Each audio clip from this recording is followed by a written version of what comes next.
Have you ever wanted to catch a redfish? Maybe you've been out for redfish but never sight fished for them? Would you like to visit one of the most natural and diverse barrier islands in the world? Today we've got the Bay Flats Lodge crew on the podcast to share some tips on sight fishing for redfish and what makes this part of the Texas coast so special. This is the Wet Fly Swing podcast, where we show you the best places to travel for fly fishing, the best resources and tools you need while you're there, and what you can do to give back to the fish species we love. Hey, I'm Dave, host of the Wet Fly Swing podcast. I've been fly fishing since about as long as I can remember. I grew up in a fly shop, and I have created one of the largest fly fishing podcasts in the country. I've also interviewed more of the greatest fly anglers than just about any show in this country on these topics. Today, you will hear from 6 of the most passionate guides in Texas and the tips they use to catch redfish by sight.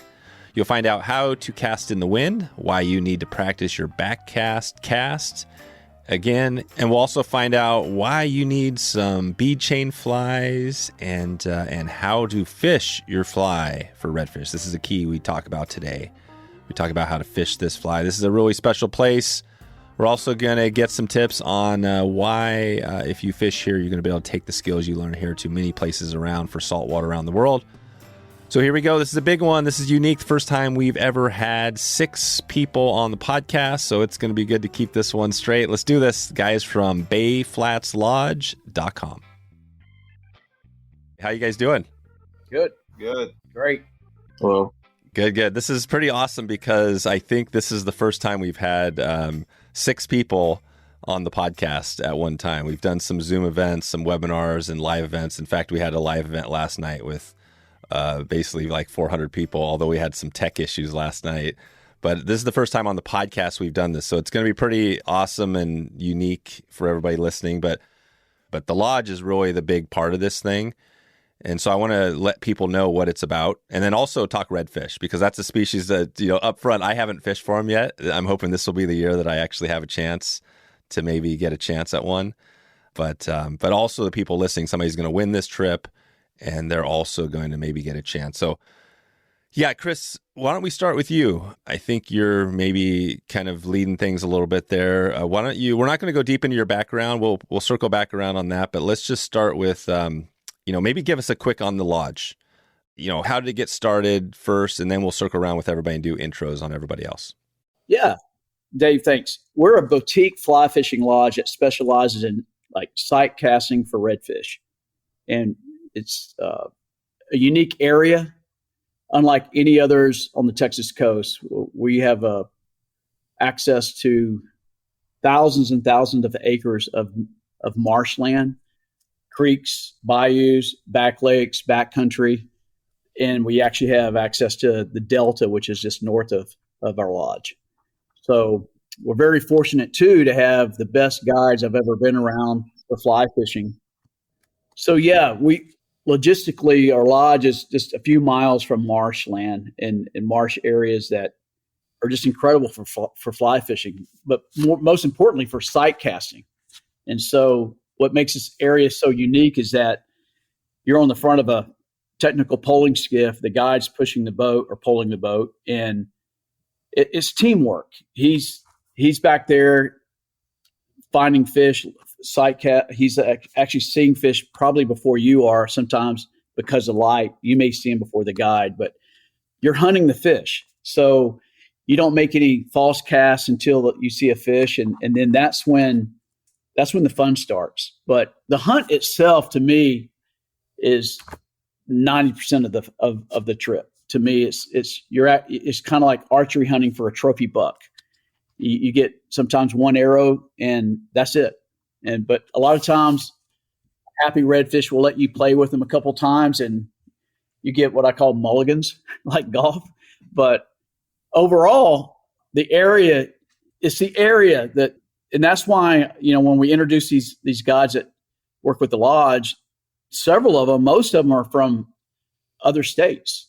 And we'll get into that and when they introduce themselves. But we're very proud and excited to offer the hardest working guides I've been around. I've been doing this 25 years, bay fishing, wade fishing, duck hunting. And it's a breath of fresh air to be around guides that are so passionate and excited about the sport as I am. And it's just what keeps me going. I mean, I get up every day and I want to make it better and better and better because the people I'm around, they energize me to want to be the best fly fishing caster. I'm not a guide anymore. I quit guiding in 2008, but I feel like it's a team sport, and I'll just let the guides tell you more about it. That sounds great. No, and we're going to dig more into the lodge, but let's kind of go around the circle here, and maybe Dylan, we could start with you. Just introduce again who you are, and maybe where you're from, kind of which state you're from, and then how you found yourself working there at the Bay Flats. Yeah, man. So I'm actually from a little town called Bastrop, Texas. I grew up kind of fishing the coast was a big thing between me and my mom. Fished Matagorda a lot. And one of my best friends is from South Padre. Started traveling down there. I was about 14, 15, somewhere in there. He's a little older than me. That's kind of like where I first really got on redfish with a fly rod. Shortly after high school, I kind of ended up making South Padre my home.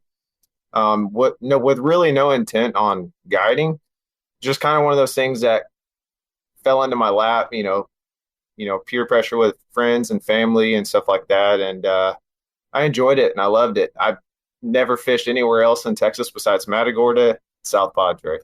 And then once I got this chance from Chris to come up here to Sea Drift, I will say the fishery is completely different here than it is down there. I personally like it a lot more here. It's just so diverse. I mean, you could be in crystal clear sands. You can be in the middle of the marsh. You can be around trees and stumps like a jungle. It's amazing. Like your opportunities are endless. Nice. Well, and as we go here, this is great. I think let's think of maybe a tip just to give people a primer on this as we go, because I want to get through everybody on the intros.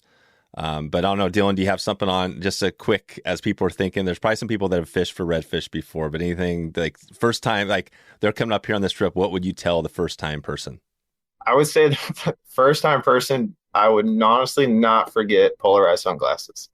I mean, that's probably the biggest tip you could possibly give is do not forget those. And as far as like looking for fish, you kind of want to look almost like you're looking through the water and not so much at the surface. I know typically times like early morning when you can't really see through the water, you're kind of looking for like a tip of a tail or a water movement. And then your eyes kind of adjust to that scenario as far as a beginner. So then you're not really focused on through the water. You're looking more towards the surface of the water. And I mean, even happens to me from time to time. I mean, you still can pull across and then a redfish blow out that you never saw. So the biggest tip I think is to look through the water. Like you're trying to look at the bottom. You're only going to be fishing, a couple foot of water. Right. Okay. Perfect. All right. And we'll circle back around everybody as we go here. But how about Matt? How about you? Where are you from? What's your state, or where are you from originally? Yeah, so I'm originally from East Texas, so I'm a native Texan. Grew up East Texas, fishing waters and stuff down there. Kind of discovered fly fishing when I was 14, and then just kind of chased that passion ever since. I became a guide about 6 years ago.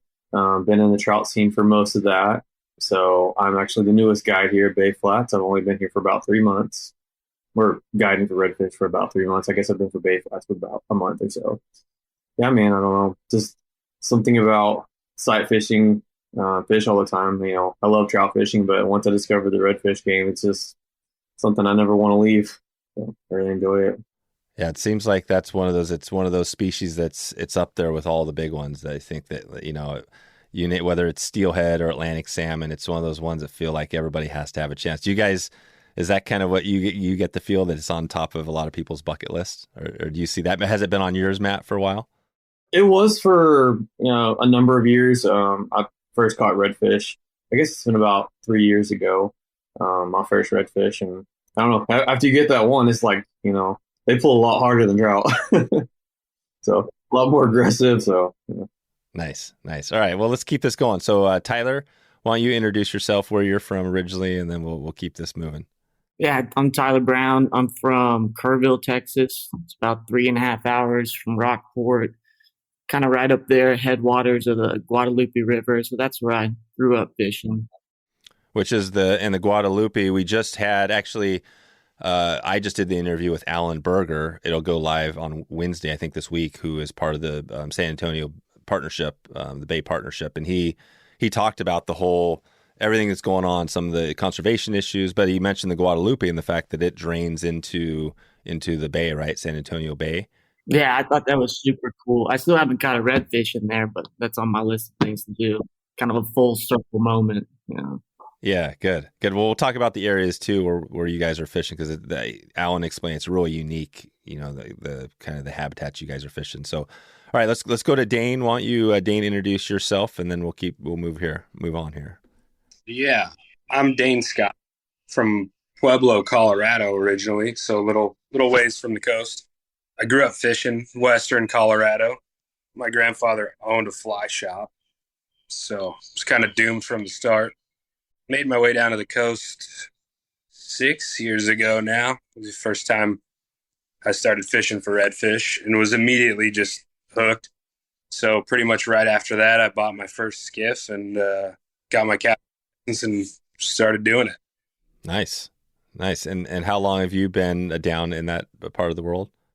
I've been guiding down here. We're going into my 4th year. So I think that's right. Yeah. All right. And Mike, let's jump to you, and then we'll start to open it up here. Yeah, I'm Mike. I'm actually from upstate New York originally, a little town called Utica, so nowhere near. After college, I moved to Gunnison, Colorado. I actually met Dane, and then we've been guiding together, and we've been roommates for a long time. So our stories are pretty similar. And yeah, this will be my 4th year down here on the coast as well. Yeah, I love it, man. Same thing, seasonal split, living in the summer, living in the sun all the time. You can't beat it. Perfect. All right, good. Well, so we've introduced everybody. We kind of have a little take on where you guys are from here. And so let's just talk about the fishing a little bit, because people listening now, there's going to be one person that's going to win this trip, but there's going to be a lot of people that, you know, might connect with you guys with questions. So first of all, let's just start with kind of timing. You know, what is the best time to go down there? Well, maybe not best time. What are the options? Because I know there's some different options. And anybody, let's just keep it open. Whoever wants to chat, I'll leave it open. But what are, you know, if I had to say right now, I want to get my best shot at a redfish, when would I want to go? November. Man, the spring's good. It's really, I don't know. It's tough to pin it down. It's really weather dependent as well. You know, that's just kind of my take. The fall is really good to find fish that are spread out. You know, so I think that your opportunities on a, you know, kind of like throughout the entire day may be a little more consistent in the fall, but man, it's all pretty good if the conditions are right. Yeah, year round, Dave. The lodge is fly fishing 12 months a year. It is 12 months a year. Yeah, there's no closed season. And I've had peaks and valleys with every one of these guides. And what makes this place so unique is that it's more tide driven, wind driven, and there's such diverse areas that are protected by mangroves and creeks and small islands that it doesn't matter. I mean, high wind days, you're still going to see fish and you're still going to sight cast a fish. There's not a day other than a cancellation that we don't go out. I mean, as long as you can make the shot count, we're year round. That's good to hear. And I think in the November, as we're doing this, you know, this is kind of early, you know, March. So, I mean, we typically do these, try to do them at least 6 months before the trip. So I think November, that period might work well, October, whenever, for actually doing the trip, if you guys had availability. And then talk about, so the size of fish, the different, because you kind of have juvenile fish you can fish for, right? And some larger adults that are maybe, talk about that. Where are you guys targeting kind of all different sizes of species? And what would be a big redfish? Tyler, you answer that because you just had a really good trip with big redfish. Well, I mean, we catch a lot of slot fish. I wouldn't say we catch a bunch of fish that are under 20 inches. Most of the fish we're catching are between 20 and 28 inches. When you start getting those fish that are closer, like 26, 27, 28, they're going to be they just have bigger shoulders. They're bigger fish. And anything over that for us is pretty good. People are catching, 30 plus inch fish. It happens, but in the marsh system and stuff, kind of those juvies, they spend 3 or 4 years before they get real big and go out into the bay. But yeah, most of our fish are slots 20 to 28 inches, and that's kind of what we catch a lot. Okay. Yeah. So these fish as juveniles, they're kind of rearing in the seagrass in the shallower waters. Is that how it works? And then as they grow and get bigger, then they're heading out more into the bigger bay and even out into further out towards the ocean? Yeah, 3 or 4 years before they go out and start their spawning thing. But you'll see big ones back there too. Some of those fish you put eyes on, like, yeah, that's a 30+ inch fish, or that's a huge one. Gotcha. Nice. Okay, so that covers the timing a little bit. I think on the trip itself, what is a typical? Do you guys have different day lengths that people can come? Are they coming for a day or 2, 3, or is this more like it's always a week-long trip? It varies, Dave. Seadrift is only a couple hours from 3 major cities. So Houston, Austin, and San Antonio, we get a lot of people that come in for 1 or 2 days. And then the out-of-state business has really started to explode. And those people, we love those guests because they come for 4 or 5 days. And like we always say to all the guides talk about it, is that you're going to have at least 2 to 3 or 1 day that's just going to be epic. Depends on the wind, depends on the way if the fish are happy. Sometimes the fish are just pissed off. I mean, we talk about that all the time. And so if they're here for multiple days, you get better opportunities. Gotcha. So if we were to come down there for, say, 4 nights, 3 full days of fishing, that might give us a shot at one of those days could be really epic. And there's a good chance that could happen. And if we want to stay longer, we could, somebody could do that as well. Yeah, correct. Want to experience a magic trick? On a certain river at a certain time of day, time slows down. Where is this place? Located in the heart of Montana is a place where people go to slow things down, to float down a historic river, and to watch the birds dance across the sky. Watch animals explore the open land, and of course, to fish. If you're looking to slow things down, Helena, Montana is waiting for you. Visit Helena, Montana right now. You can head over to helenamt.com to get a change of pace this year. Today's episode is brought to you by Northern Rockies Adventures, premium fly fishing trips in the heart of the BC Rockies. Premium all-inclusive fishing packages from Vancouver, BC. Daily fly-in fishing trips to get you straight to the action, and the lodges offer private cabins and the utmost comfort. Learn more about this exclusive BC fishing trip at nradventures.com/wetflyswing.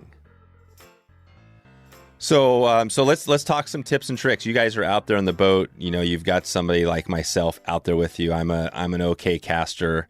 What are you telling me to get me prepared to maybe find a redfish, get my first, or if somebody's caught them before, what are you telling those people? Is this different than other parts of the world where they're fishing for redfish? Come on, Dane.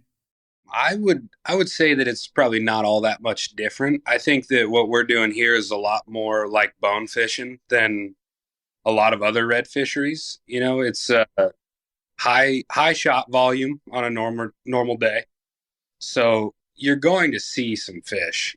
I, as the guide, and all of these gentlemen here, they're probably going to see the fish well before you do. And they'll probably see a bunch of fish that you never see.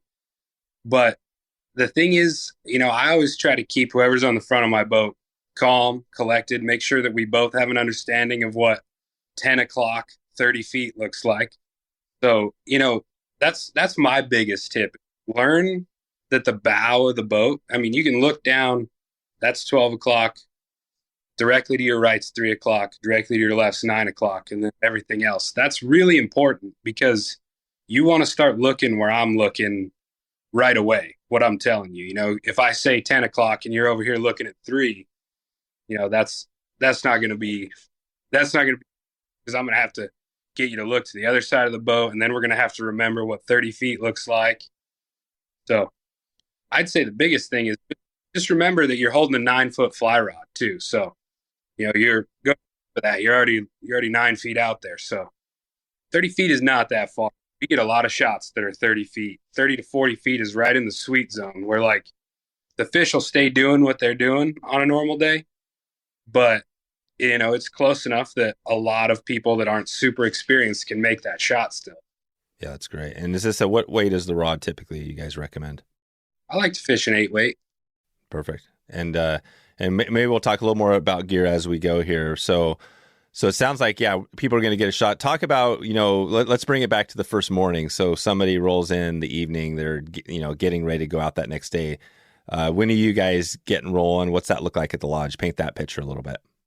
I would say we like to start early because typically, you roll out and you'll see redfish doing their thing early in the morning all the way up until the sun's real high. And then, they kind of get weird. They're still around for sure, but most flats fish don't really like it when the sun's super high. So, that morning bite is generally when you're going to see fish like backing and tailing. It's not the rule, but like that's when we're looking to see like good fish activity. We like to start early, depends on, time of year. Obviously right now early is like 7:30 to 8. And then in the summertime and warmer months, you can start even earlier than that. So we all kind of look forward to is I live right next to the lodge, and it's kind of a spiritual time for me to meet the guides and go have breakfast with the clients and sit down and introduce the guides to the guests at breakfast. And some days all the time we love Judy and Stephanie and the girls in the kitchen because they make us breakfast tacos to go if we need them. But it's a cool time. You talked about what time to get going, but just to have that time to debrief or kind of get to know your guest. And a lot of times our guides, these guys right here, they're talking to the client well before they get here, asking questions, making sure they got the proper gear. And, that's a really cool thing because, we all love traveling, but imagine going to a scuba diving trip and getting to talk to your dive master 2 or 3 days before your trip versus just getting on the boat, don't know each other. It really is something special that I look forward to it. I know these guys kind of do too in the morning.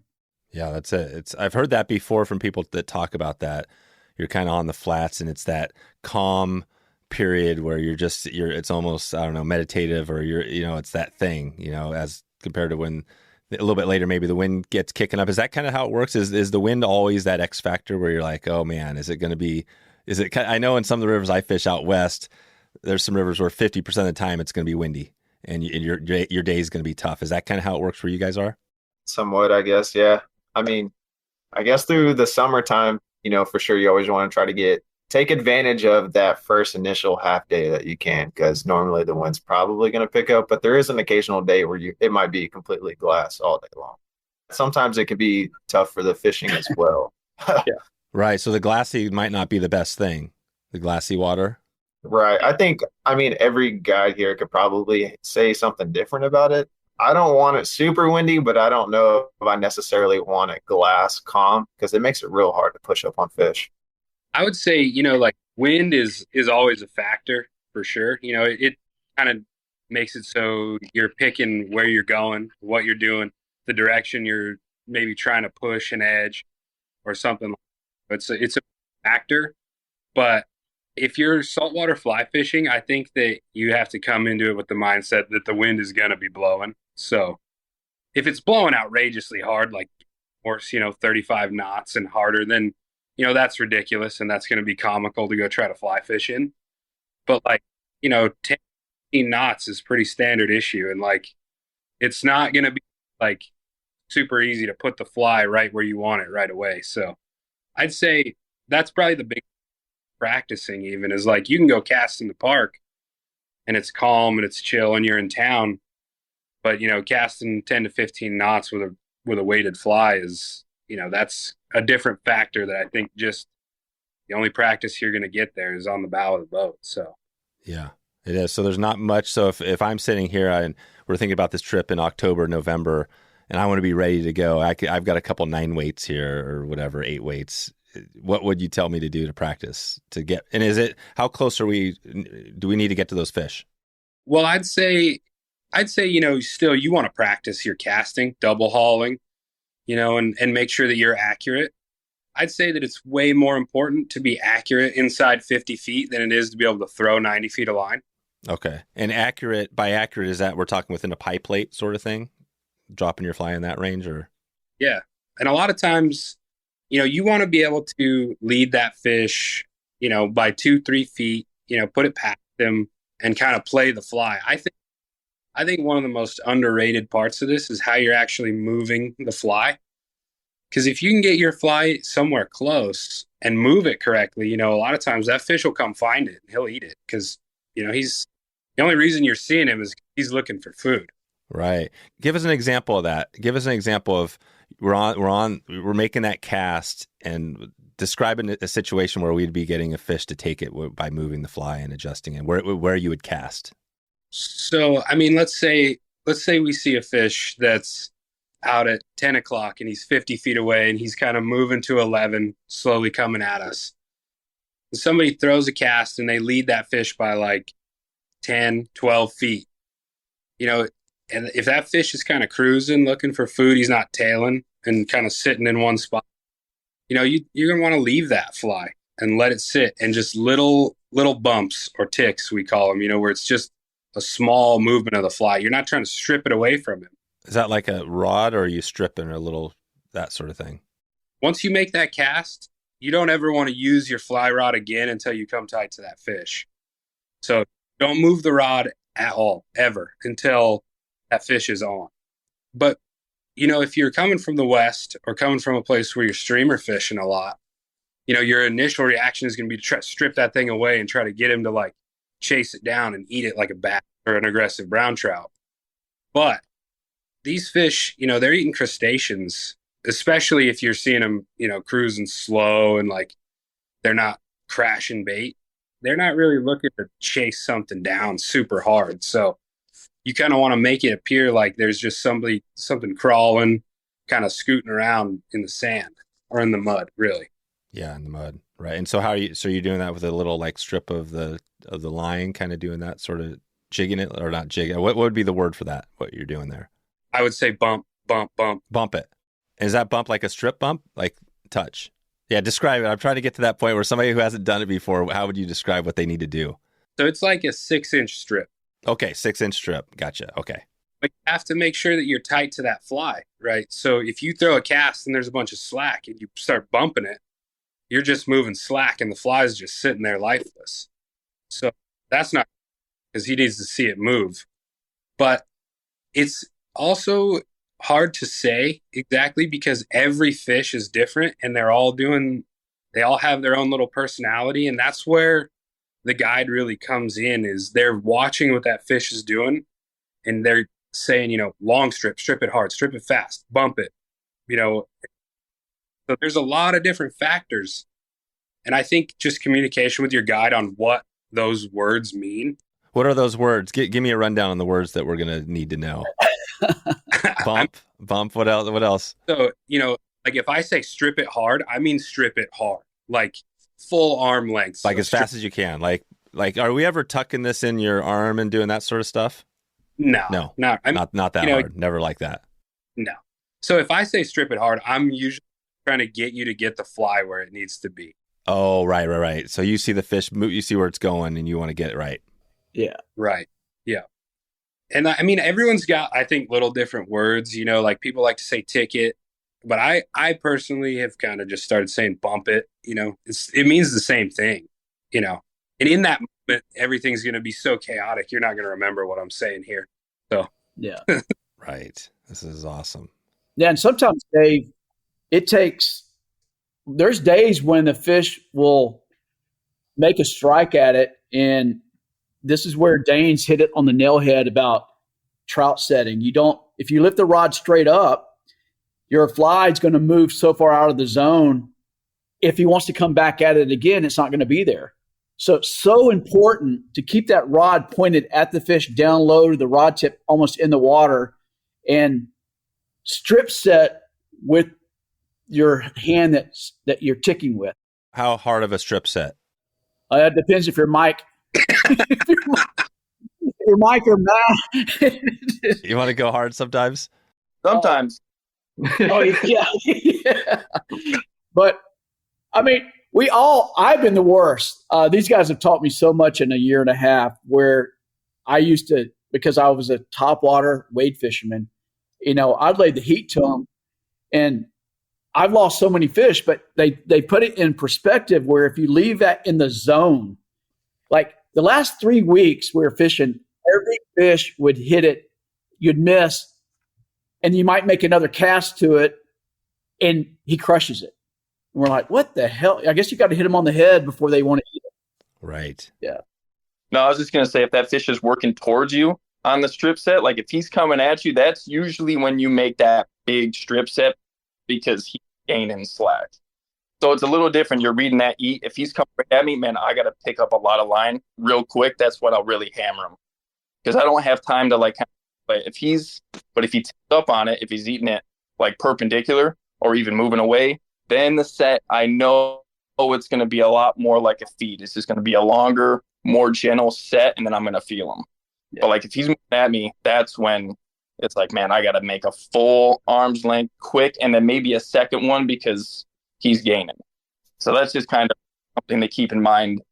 You know, like how each feed is different based on what they're doing. Each set is going to be a little different. And it also depends on this is where these guys are really good at this. Like I'm holding a fly that is what they call a bead chain versus a dumbbell.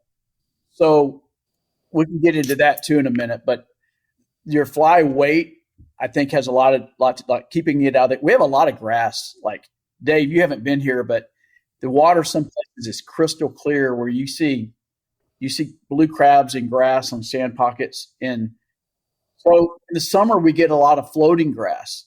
And so you've got to have a fly that, you know, once it hits the water, you've got to be, that's the other thing that I learned from all these guys actually, like as soon as you make that cast, you almost need to be stripping in the line right when it hits the water. And that's the biggest component in my arsenal that I've improved on because you keep the slack immediately out of the line. Right. So you always want to have tension because if they hit, you need to. Well, are you seeing most of these takes, or some of them you're just feeling? You see everything almost. I know Dane likes to fish more dirty water than most, and I get it because redfish, in my opinion, use dirty water as camouflage to sneak up on their prey. Plus, they don't see you as much as, the sun, the shadows. Dirty water, man, it's a pretty cool game because all you're looking for is like a silhouette, like a dark spot. And you can pretty much tell after doing it enough what's a drum, what's a sheephead, and what's a redfish. Yeah, because there's other species out here that we might be catching. Is it? Maybe talk about that a little bit. Are those the main species that are out there? Probably, I'm more focused on the redfish.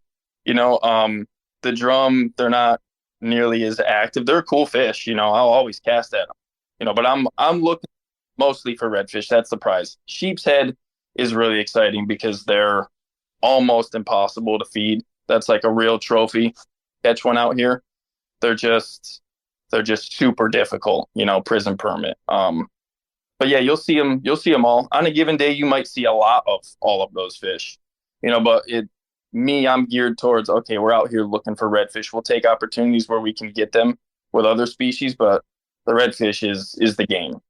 I think, Dave, something too that we want to really talk about that I don't think if anyone's never been here or been to Texas on this coast, sight casting redfish, there's things called crawlers, wakers, there's tailing fish, and anything else y'all want to add, Tyler?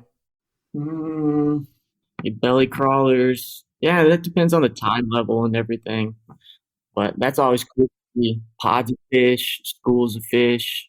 Yeah, anytime you see tails, it's kind of like people get a little knee shaky because you usually see that out in advance, so you can work up to it.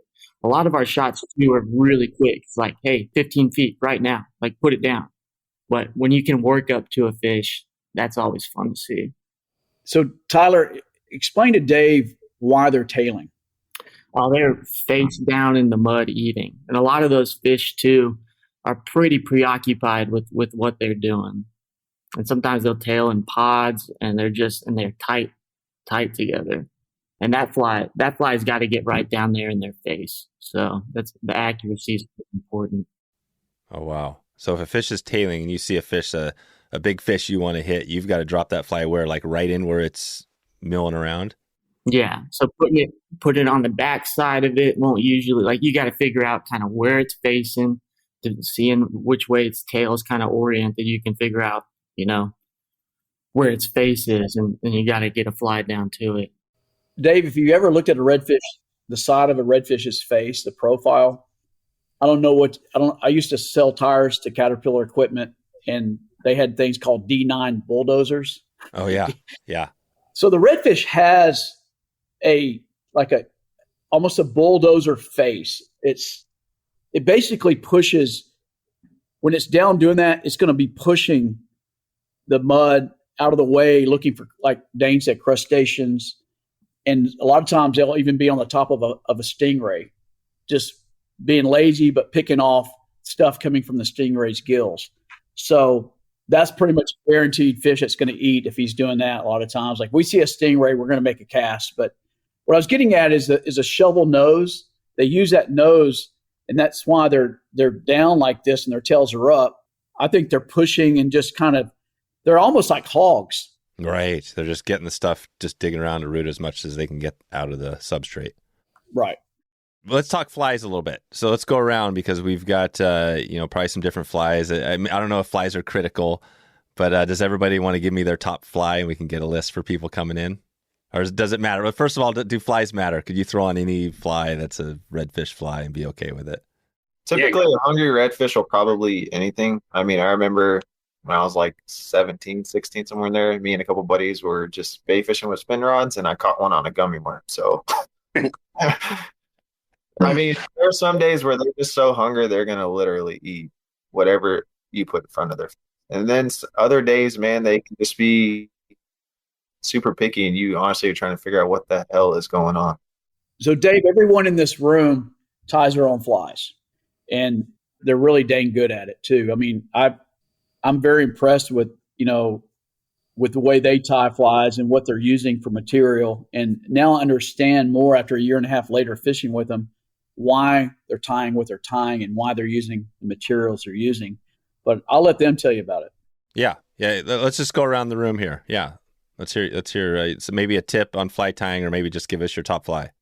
I think it's nuanced. I think that, man, like, depending on where you're fishing, the weight has a lot to do with it. The pattern, I wouldn't say is super important. I think color is definitely important. But I mean, there's times like, man, I just want to get it down fast. I'm fishing deeper. I'm on a bare bottom. I want that fly to be heavier. I'm over grass. It's going to be a lot lighter. I might even throw a surface fly, so it depends on what those fish are doing on that particular day too. So I think anything that, 3 inches that has, a craft fur tail, marabou tail, quan body, something like that in black, white, chartreuse, tan. Yeah. What's a name pattern that somebody could search on Google and find, like, just to look at some of the stuff you guys would be using? Is there anything? Yeah. A lot of people come down with flies that they look like they tie for Louisiana that are going to they're just big, too big. Oh, okay. Yeah. So that is a big difference, because Louisiana is a hot spot, right? So Louisiana versus the Texas coast, there is a difference in flies. And a lot of that stuff, they're fishing dirtier water, so a bigger fly that pushes more water. It makes sense. But yeah, if you see what a redfish crack is and how big that is, 2.5, 3 inches long, like, I wouldn't really tie a fly any bigger than that. Gotcha. Dane, you have a couple tips when we were doing the skiff wander deal that was pretty cool. Yeah, I mean, I probably think way too hard about it when I'm tying flies. So I don't know how much time you got, but yeah. But I'll keep it brief. I mean, honestly, I like to throw bead chain instead of dumbbell eyes a lot. Dumbbell eyes are just generally heavy, and a lot of times if you're seeing fish in mud that are like eating crabs and stuff, we'll throw a dumbbell eyed fly and just let it get to the bottom quick. But I mean, I like to throw kind of a mix of natural and synthetic materials. Depends on what I'm going for. A lot of feather flies lately, just because I like the way that they sink. Not quite as fast as some of the synthetic stuff. It doesn't get as full of water. But I mean, honestly, something like Tyler said, 2.5, 3 inches long on a size 2 saltwater hook that's not too heavy, the redfish is most likely going to eat that. So when I first started coming down here, somebody that's way smarter than I am told me, when in doubt, throw tan. So, bring your tan flies, bring your black flies, bring a couple different weights, and you'll be good. Gotcha. Any flash in any of those flies? Yeah. You can get as simple or as complex as you want, really. There will be days where it seems like they turn off a flash, but they got to be really kind of in a weird mood to not eat your fly. Like, that's just how they are. If you show a well-presented fly, they're going to eat it. Flash, no flash, black, white, tan. So, there's days where they'll make you change it up, sure. But like, for the most part, you get a fly in front of them that's 2.5, 3 inches long, he's going to eat it. Gotcha. So that's really just getting it at the right place. That's the key. Whether it doesn't, like a lot of times in fishing, the fly is maybe the third thing that, comes up. It's more fishing it right, getting it in the right place. I see people bring down here, like, they're almost like bonefish flies, like they're tied real sparse and they're thin. We like just a little bit bigger profile fly than like your normal bonefish fly, I'd say. Squala Fly Fishing puts as much time, thought, and effort into designing fishing apparel as you put into finding fish. Founded in Bozeman, Montana by a group of fly anglers who wanted better gear, Squala builds functional, comfortable, and dependable fly fishing apparel. I've been loving the thermal 150 hoodie I've been wearing from Squala, and to be honest, I haven't been able to take this thing off. It's super soft. It's perfect in the whether you got hot weather, cold days. This thing is an all-around great piece of gear. Combining advanced materials with fishing-focused, purpose-built design, Squala waders, jackets, shirts, pants, and insulation are made for us. To help Wet Fly Swing listeners, that's you, Squala is offering a 10% discount on your next order. Just use Wet Fly Swing 10 at checkout right now to get 10% off your next order. That's Squala, SKWALA. Gear for us, the like-minded few, serious anglers who don't take themselves too seriously. Trout Routes is the most comprehensive mapping app for trout anglers. With over 50,000 trout streams, 350,000 access points, public land maps, and more, Trout Routes is the #1 resource for navigating, researching, and exploring trout streams, and it deserves a place in every angler's toolkit. I was in New York fishing recently. My first time in New York fishing, I had the Trout Routes app, and I was able to check out and access public access points through the maze of private property on the rivers we were fishing. And after I got into the stream and was fishing down through a run, I wasn't quite sure. I saw a house down below. I wasn't quite sure where the property lines ended, but given that I had Trout Routes, I was confident where I was fishing, and I was able to assure that I wasn't trespassing. You will be fully prepared with offline maps. You can get driving directions to points of interest, drop pins, add your notes in the app, all while keeping all of your data private to your account only. You can visit troutroutes.com right now to learn more and download the Trout Routes app for free in the App Store today. That's Trout Routes, TROUTROUTES. Start exploring today. So maybe let's go around the room on a couple tips again. I was thinking the wind before. Does anybody want to give us a tip on casting into the wind? Like if the wind's, you mentioned 10 to 15 knots. What if it's up there and it's blowing? What do you say if you're not turning around and coming in? You can still cast. Anybody have any good tips here? Double haul. Oh, double haul. So you're doing a lot of double hauling out there? Exclusively, I would say, in the wind, if you want to really get it there. And I would play around with the rod angle as well, be able to cast it multiple rod angles, be able to drop it, come over the top, whatever direction the wind is coming from. Difference. Yeah, backcast. I would definitely say practice your short shot backcasts. Sometimes there's guys that come down to the coast and they can only cast a forehand, and all these other guys, there's times where you literally have a shot at 15-foot fish just right over the top backhand. So I would say at least being able to do that could be very crucial. I'm not saying you have to cast 9 feet on a backhand, but or even using one thing I learned down in Argentina, that they use a lot of really effective roll casting. Very effective. And so there's guys that are really good at it. And there's guys that they need a little work. So yeah. And this is the cast and so you have the roll cast. Are there any other casts that people should be thinking about? Any trick casts or anything else? I think the angle is right, depending on how the wind's blowing. It's pretty much just get good at double hauling, get good at maybe find a way to practice in the wind. And then the back cast you're saying is instead of doing the forward cast, you're literally, as you come back, you're casting behind you sort of thing, or to the side, depending. Is that what you're saying there, Dale?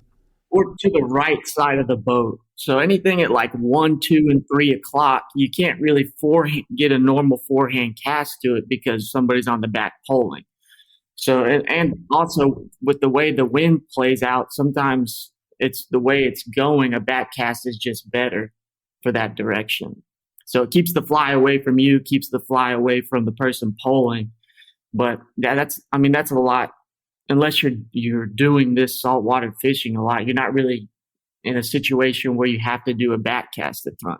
But to cast off to the right side of the boat in a hurry, a lot of that's going to be a back cast. If there's time to turn the boat, it's easy to kick the boat and turn it and give somebody a forehand shot.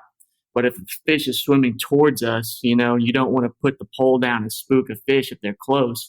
Being able to cast it to the right side of the boat, just letting it go on your back cast, that's a good one to practice.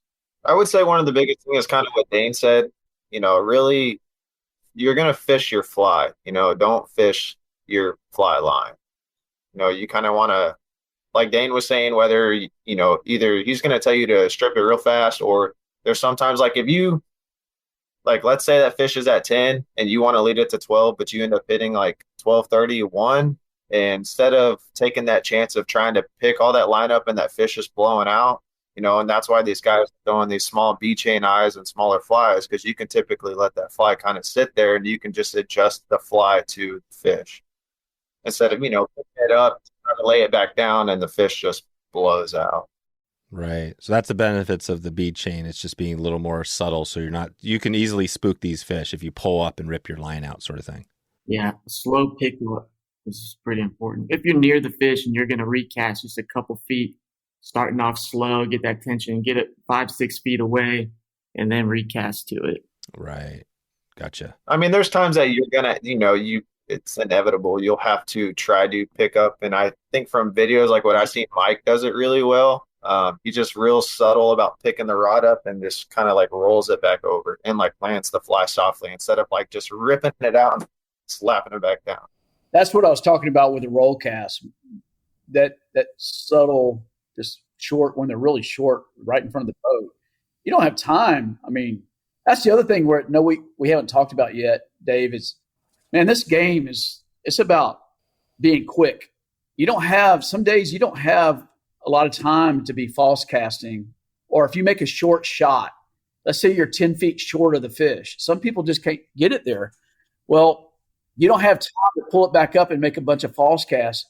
You have to do, I call it line slip. You get one big back cast, let all the lines slip out, load the back cast really good and make one shot.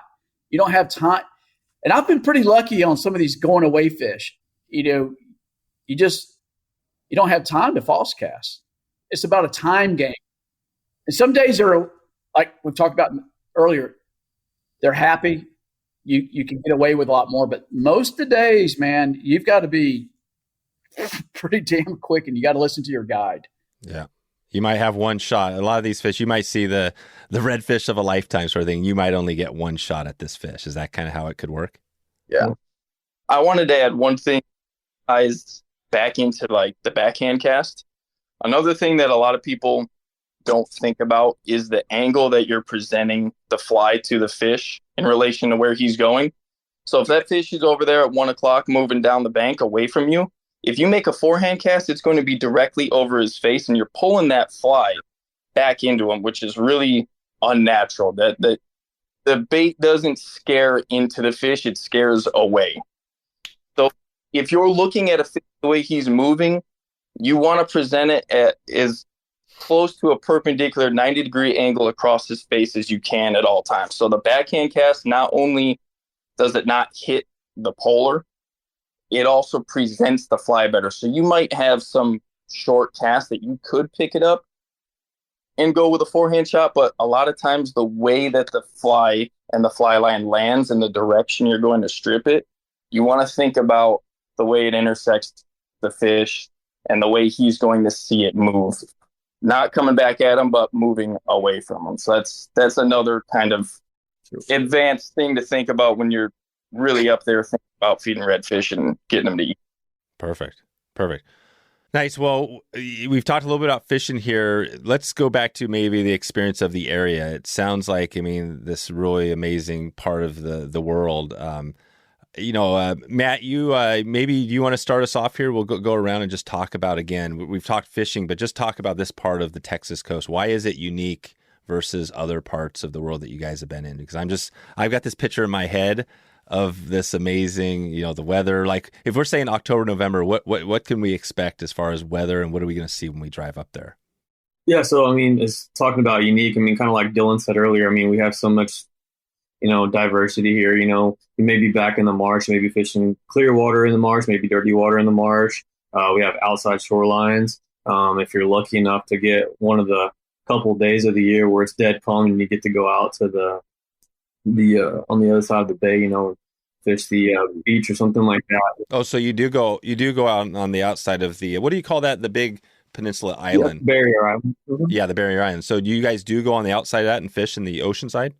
Like I said, there's probably a couple days of the year where we're able to take our little skiffs out there. It is possible, but most of the time, no, we're all pretty much in the basis and in the marsh, stuff like that. So yeah.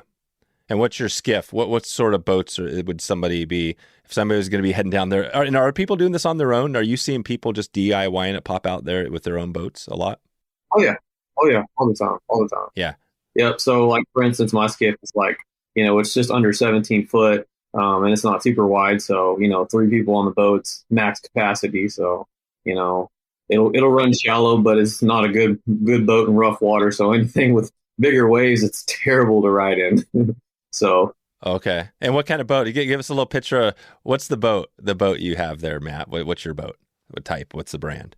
So I run a Maverick HPXT, which means it's a tunnel hole. Okay, cool. How about everybody else? Do you guys all have similar boats? Do you guys all are all these boats pretty standard in this part of the country? Yes. Yeah. Yeah. Yeah. Dane's running a beaver tail strike. Dylan just ordered a strike. I just ordered a strike, and currently I run a, help me guys. It's a problem when you have too many boats. Sorry. Yeah. That's right. A good problem to have. It is. What do I drive? What is it, Lamborghini? Yeah, Tyler runs a really cool boat. What do you have, Tyler? I've got a Hell's Bay Professional. Yeah. Dave, they all have certain attributes that others may or may not lack. Like, my boat's not a big open water boat, but I wouldn't trade it for anything to be in the back skinny water for poling. It's not great pulling with the wind, but I want to get back to what you said about the area. I'd like everybody to kind of talk more about the area. Yeah, no, it's great. And I do want to paint that picture. So let's just go around. Whoever wants to talk, maybe give us what do you guys love about that area? For somebody who hasn't been there, what can they expect? What keeps you there? Because there's tons of places in the country you could go, right? What do you love about it? I would say that the fishery itself is the main, driving factor. Just like I said earlier, it's a lot more like bone fishing, with the clarity of the water, the depth of the water that we're fishing. The amount of shots that you have, you go to Louisiana and you fish a little bit deeper water, a little bit dirtier water. But here, we get almost like tropical clear water occasionally. A lot of the time, really, over grass. It'll be so clear you can see the spot on these fish's tail. You can see their eyes. And so it's you're interacting with fish in a foot of water and it's crystal clear and there's sand and grass, And like Chris, I occasionally like to fish dirtier water, but it's not so dirty that it's you can't see into it. It's just off color because all flats fish eat better in off color water. So, I'm just trying to give whoever I got on the boat a little advantage there. Yeah, typically if it's super clean. Yeah. Biggest barrier island in the world. And so much of it is uninhabited. And we just fish miles and miles and miles of new stuff. You can't fish it all in a lifetime. No, and to Dane's point, what keeps this place so clean, Dave, is the natural filtration systems of oyster shells, grass, sand. I mean, it can blow today 35 miles an hour, and by tomorrow afternoon, it's already cleaning up. Oh, right. So, yeah, it starts blowing, it gets dirty, and then it cleans up quick. I mean, quick. Like, a lot of times, too, like my favorite time to fish is the winter, like right now, because the water, as the temperatures get in the 50s or 60s, the water becomes crystal clear. And when you get lower tides, you can see fish at 60 to 70 feet away, and you have more chances. I mean, there's a lot of times like when we're fishing in the summertime, we're rolling over fish that we probably don't even know are there because the water might be too cloudy. We'll get what we call smoke or dust clouds, mud clouds.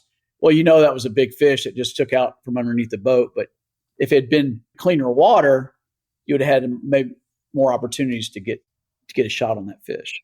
Gotcha. And you said, so this is the largest barrier island in the world. Is that the case? That's what you said? I don't know in the world. I think it's close to it. It is. It is. Yeah. There you go. Well, we'll fact check that for you, but Mike is, either way. Yeah, he knows. You can go ahead and Google it right now, dude. Yeah, we'll let everybody's Google it now. But no, this is great. Even if it's the largest in the country, whatever. It's a map. I mean, that's the first thing I saw when I was talking to Alan on this about, when he was describing. It looks like it's almost man-made, because it's so perfectly around how it protects all those towns. And it looks like it's a man-made reef, but that's all a natural. And that's what Alan said is the fact that there's not a lot of people on that thing, at least where you guys are at. There's not a lot of towns or people. It's pretty much a natural area. Well, what also we want to be cognizant of, like right across from the lodge is Aransas Wildlife Refuge.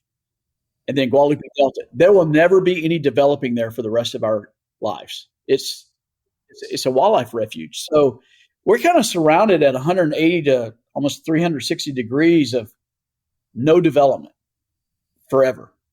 And there's not many places that can say that. Right.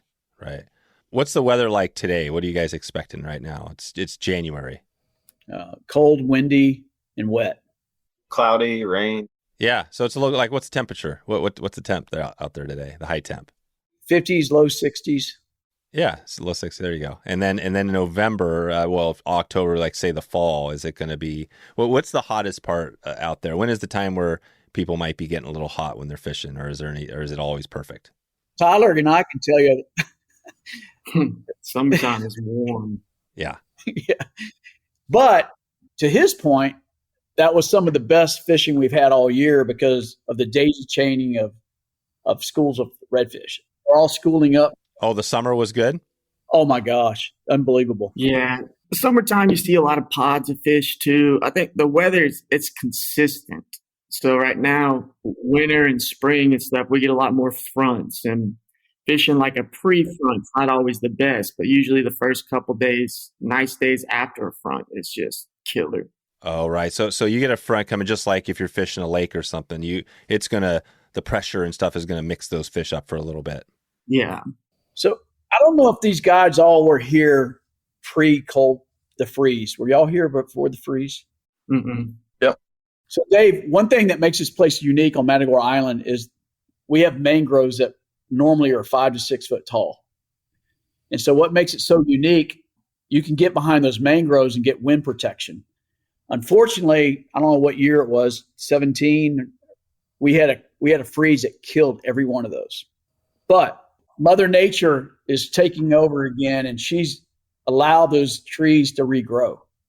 And right now they're about 2 foot on Matagorda Island. And I say in another year or two, they're going to get up to 4 or 5 foot. And what's so cool about it, you can get in these drains and creeks, and the wind can be blowing 18, 15, and you don't feel it. Plus, it's really helpful for someone that doesn't know how to cast as well as someone else, and it gives them a better chance of being able to make that shot. All right. So you guys have the ability to get to the spots where you can cater it to the person, their ability. Yeah. And what are the bays you guys are fishing? What are the main bays that you fish? So there's Espiritu Santo, which means a Holy Ghost. There's Showwater. There's the lagoon. There's a bunch of lakes, named lakes on Matador Island. We'd have to have another hour to name all the lakes, but yeah. Okay. We have nicknames for all of them. What's that, Dane? I said, don't be naming any lakes. Yeah. We name all of them ourselves. We have Silly Lake and yeah, we so don't want to spot burn. Yeah. There's Matador Island. There's the Delta, Hines Bay, Guadalupe Bay. So if you look at a map and where we're centrally located, there's about 4 to 5 bay system names around us. Right. Yep. And you guys are just cruising wherever, depending on the conditions and everything, going to the right spot. Yeah. And let's talk about a typical boat ride. How long does it take to get to average? What's a ride like, Dane? How many minutes? I mean, I personally am always running pretty far. You know, I like to go as far away from anybody as I possibly can. So how long does that take you? You know, it's usually like a 35 to 45 minute boat ride in my boat. Not to say you couldn't ride for 10 minutes and catch some fish. You know, it's just a personal preference. Yep. So you're cruising, drinking your coffee early in the morning, a nice boat ride, cruising out. And you guys, what sort of motors do you have on the back? What's the typical size motor you'd have on those? 60 or 70 horse. Oh, wow. Yeah. Yeah. That's massive. Yeah. So typically a boat of our size, you can run all day and not even burn 5 gallons of gas.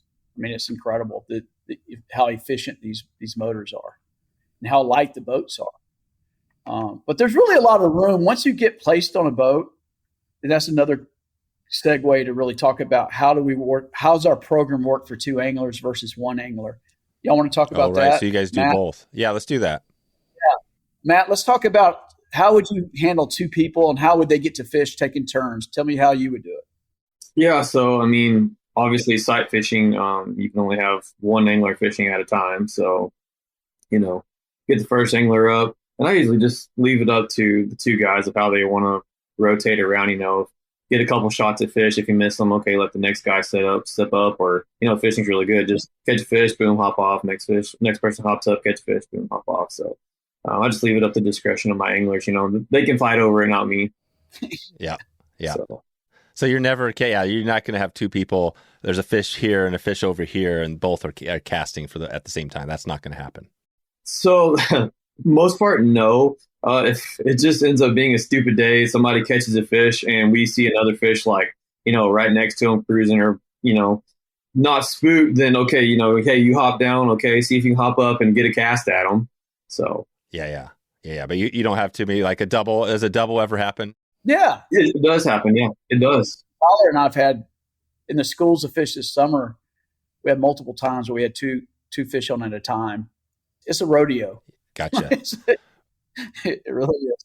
Well, you know, we're obviously not going to have time today to cover everything. I think this is the cool thing, because we're going to be talking more to you guys as we go. But let's just think real quick as we start to take it out of here. You know, big picture, what have we missed? If you had last words, if somebody's like listening to this right now and they're thinking, man, I really want to do this, but I want to know a little more about it. Let's go around and say, what have we missed here today? Maybe Chris, you want to start us off? I would like to talk about what you need to bring versus what we have. So the guides have top flight equipment, rods, reels, flies, tippet, backing, leader material. What's the line? What's the line? Do you guys use all sorts of different brands and types, or is there one that you just recommend? Depends on your guide, I would say. Gonna be a float. That's floating line for sure. Floating. Okay. Yeah. No sinking. Yep. Yeah. And then some guys they'll make their own leaders. We mostly do. Some guys buy the store-bought leader tippet altogether, but most of the time, you know, they're running a 50-pound butt section, right, Dane? I mean, I go 50, 30, 20. Yeah. So it lays over really well. So what I would like to tell the listener is, if you want to bring your favorite gear, please do so. I mean, I always heard Dane say, or Mike say, oh, you tie your own flies? Great. Let's see. Put it on. I mean, they want to see what it'll do, as long as it's, you know, apples to apples to what we throw. But like, the biggest thing I would think would be like, having a gear bag to bring on the boat, like windbreaker, sunscreen, sun gloves, a buff, because it gets really hot here. The sun just, I try to tell Mike all the time, where's your sunscreen? And he just laughs at me. Yep. Yep. Where's your hat? That's good. So bring all the gear so you have a little bag with you. What about beverages? Is there a ability to drink a beverage on the boat while you're out there? Yeah, so these guys all know how we do it. And so we have, to be sustainable, there's no plastic or styrofoam allowed on any boats. We just don't do it, neither at the lodge. So we charge all our reusable containers with ice and water, and everybody gets their own jug. And then we have lunches provided on the boats, but we'll have plenty of water. And if at breakfast, we'll ask, hey, do you want any kind of sodas, or, some guests might want to take a beer or two, but all that's provided. I mean, they don't have to bring any of that. It's all covered. Yes, sir. Yeah. So somebody could literally show up with just, their clothes and like you said, that they could probably be good. You guys would have things covered. Absolutely. Yeah. Mm-hmm. Yep. Show up with a fishing license and a good pair of glasses, and you're good to go. Right on. That's right. And what glasses do you recommend? What's the best lens for this fishing? Green mirror is tough to beat. That's a really good water sight fishing lens. Is a green. Yeah, I think I have. And so, Okay. And then the low light conditions, you might want to have an amber color. Yeah, the amber. I think The amber seems like, yeah, there you go. Is that yeah, gotcha. What's the brands you guys have? Do you have a mix of things? Costa, what are you guys wearing? Yeah, we sell Smith and Costa, Dave, at the lodge as well. So if they forget anything, like we have buffs, we have.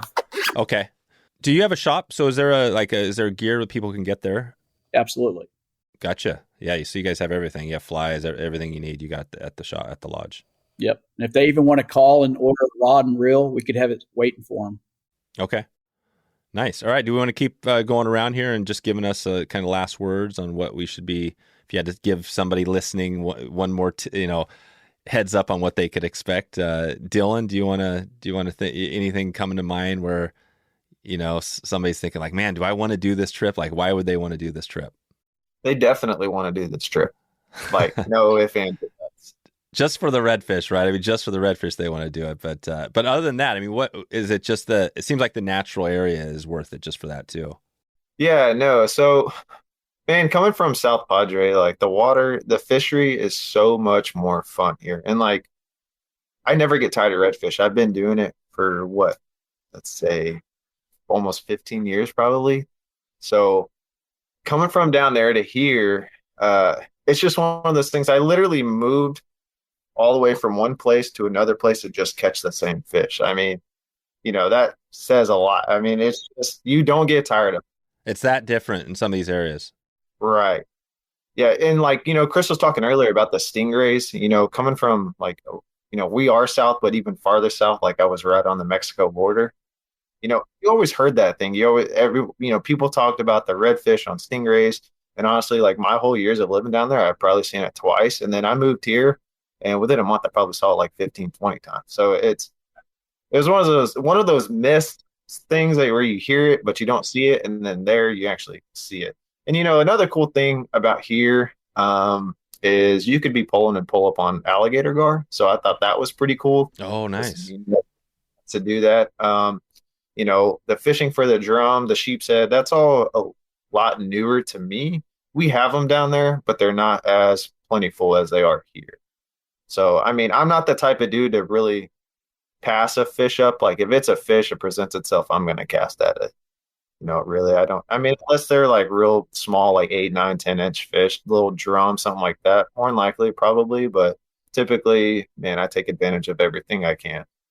And what you're going back to talking about, what would they bring? It's Mike said, a fishing license, or that's pretty much it, man. There's some people out there in the world who don't have the money to buy all kinds of gear, man. You show up and your guide's going to give you a good time.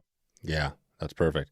What are after you get off do you get off kind of in the evening? Is this something where you're fishing all day, or are you coming back and then going back out for the evening, or we'll talk about that? What's that second half of the day look like? No, you're out there all day. So the ladies at the lodge, the kitchen staff, they pack you a lunch, amazing sandwiches. So I don't know, Chris, do they come back ever for hot lunches? No, Mike's got his first split day coming up for 2 days. I think he's pretty excited about that, right, Mike? Oh yeah. Yep. But one thing we haven't shared upon this gathering is the fishing, like Dane and everyone says, is why they fish here. The other thing we're really, really proud of is the culinary excellence and the accommodations. We take a lot of pride in our meals. You better come hungry because you're going to get a lot. You get 2 appetizers at night, an entree. It's like a 5-course dinner. And we do seafood, we do meats. Anyways, I just want to make sure the listeners know that we really take a lot of pride in the culinary excellence. That's it. No, I think that is the next factor from our trips and just talking to people. I think that the food, you don't think about it as much, but it is that thing that, it just kind of puts it up to another level when you have the great food. Right on. So Matt, what do you think about it? What else you got? I would just say, if you're on the verge of thinking like, oh, do I want to come fish or not? I mean, I would ask yourself, do you like sight casting to a bunch of dumb, hungry redfish that pull really hard? Because if you do, this is the fishery to come to. Right.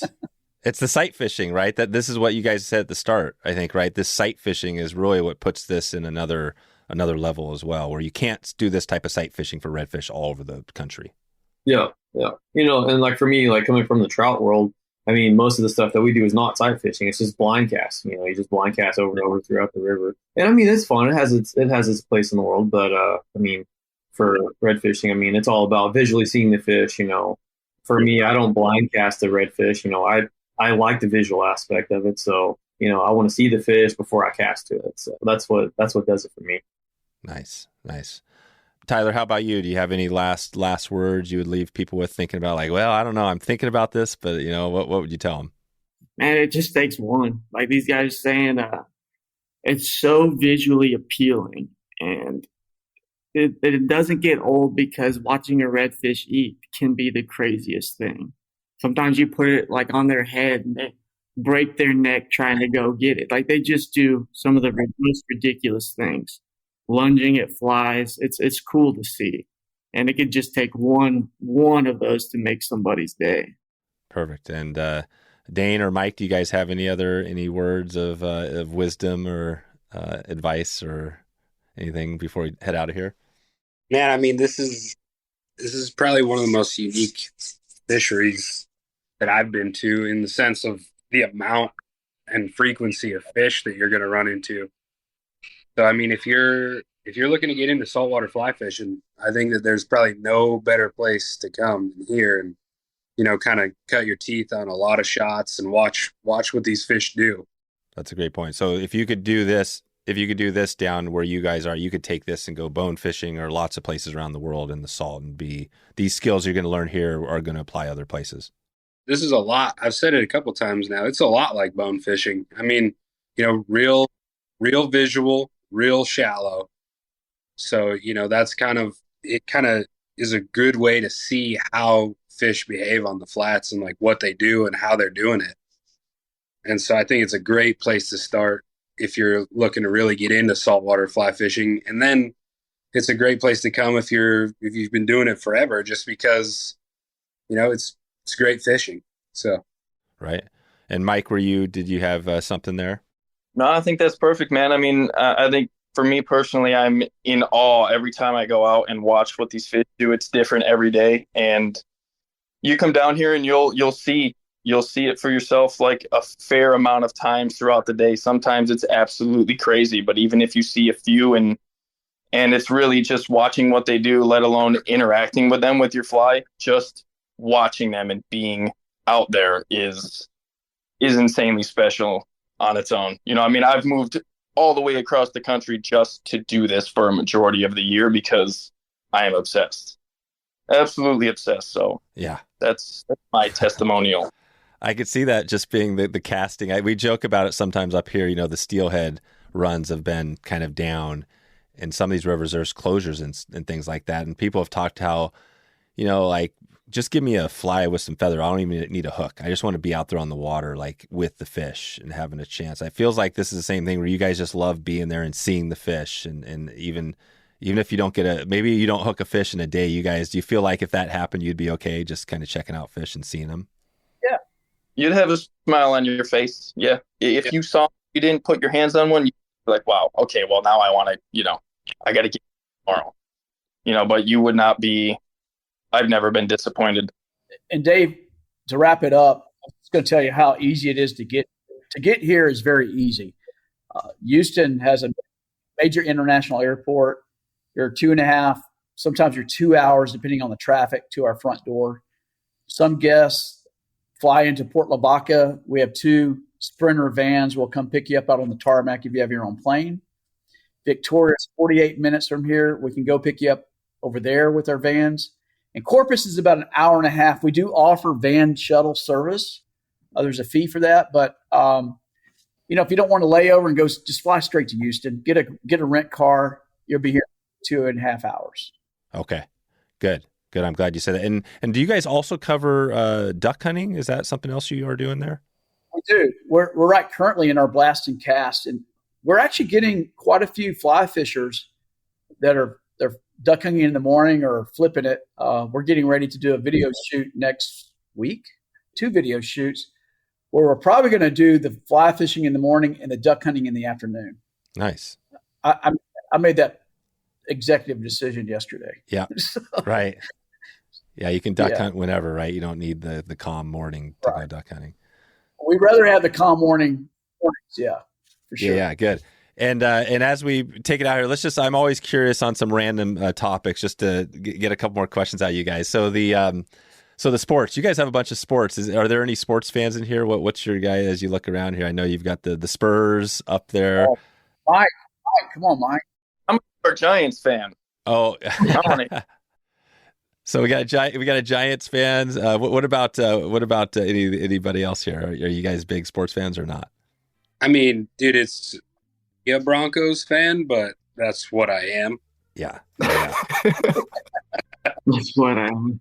Los Spurs. Yeah, totally. The Spurs. Yeah, I know the Spurs well because I'm a Blazers fan and they've been terrible for a long time. So the Spurs have always been a good team. So we're praying for the Texans. Hopefully they come back and start winning some championships. Okay. All right. Perfect. All right, guys. Well, I think we'll leave it there. We'll send everybody out to bayflatslodge.com. And hopefully I'll be seeing you guys this year if all works out well. And just want to thank everyone for the time today and appreciate what you guys do and for putting this together for us. Thank you, Dave. Thanks, Dave. Thanks to all the guys. Yep, thanks. Appreciate it. That is a wrap. You can grab all of the show notes at wetflyswing.com. And please follow us on Instagram and share this episode out with someone you love. Please send me an email, dave@wetflyswing.com, if you have any feedback or want us to put together an episode on this podcast for you. Check in anytime. I hope you enjoyed this podcast and would love to meet up with you on the water. We have new fly fishing schools going all year long and all around the country, so if you want to connect, let's do it right now. All right, time to get out of here. I hope you have a great evening. I hope you have a great morning or great afternoon wherever in the world you are, and I appreciate you for stopping by and checking out the show today. We'll talk to you soon. Thanks for listening to the Wet Fly Swing Fly Fishing Show. For notes and links from this episode, visit wetflyswing.com.